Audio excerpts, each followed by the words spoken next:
And the current investment landscape is one that many of us have never seen, but we've got Lance McDonald here, a senior investment advisor with the Waterfront Group, to help us out. So thank you for joining us, first of all, Lance. Thank you. It's nice to be in the studio and not on my computer That's right. screen. Is this your first time here? It is. Oh, yeah. great. It's always been Skype, so this is nice. Awesome. Good to have you here. Yeah. So first of all, let's talk about fixed income and how does that play a role in our portfolio? Oh, it plays a major role. And if we look at this landscape, this really interesting investment landscape that we have right now, it's one that most people have never seen before.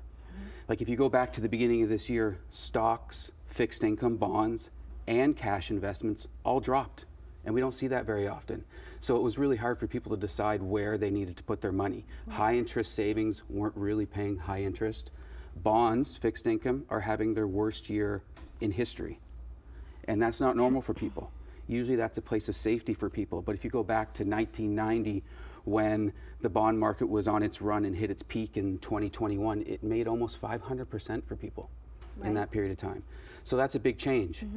And then we've had interest rates changing for people. I'm sure there's a lot of viewers that can remember having a mortgage back in the 80s, and they're paying 20%, right? Big. And now they have money to invest, and they're not getting anywhere near those numbers. And then there's the stock market on top of this right now. The S&P 500, which is the broad benchmark index in North America, has dropped between 20 and 40% only 9 times since World War II. That's it. On top of that, there's been 3 other times where it's dropped more than 40%. But now, this year, of course, guess what? 2022 is our lucky number 13, and the S&P is down about 20%. Again this year. Right, so let's touch on inflation then, record high. How is this having an impact? Well, it's having an impact on people really psychologically, because they put together these financial plans that have targeted a certain number for inflation, and obviously that's changed. Life's expensive.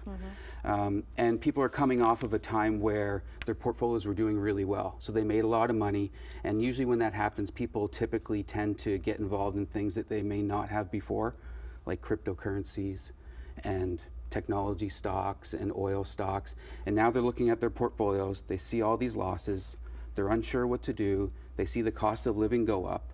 So one thing that people can do to help alleviate some of this is actually sell some of these things. It's called tax loss selling. Sell them now at a loss.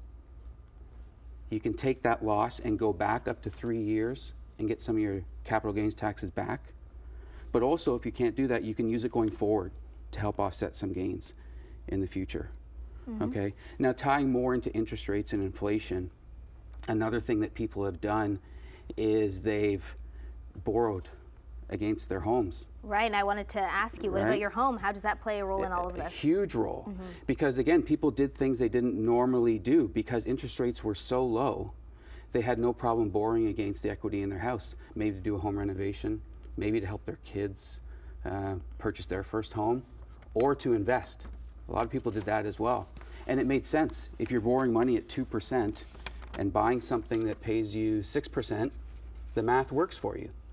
But now that the prime interest rate has gone up more than 120% so far this year, and we're sitting at 5.45%, maybe that strategy doesn't make sense anymore. So maybe looking at paying off some of that debt sooner than you had anticipated. Get that down. Yeah, get it down. It may still make sense, but the point is review it. Take a look at it. Okay, great. Thank you so much, Lance McDonald from the Waterfront Group. Thank you. Thank you very much.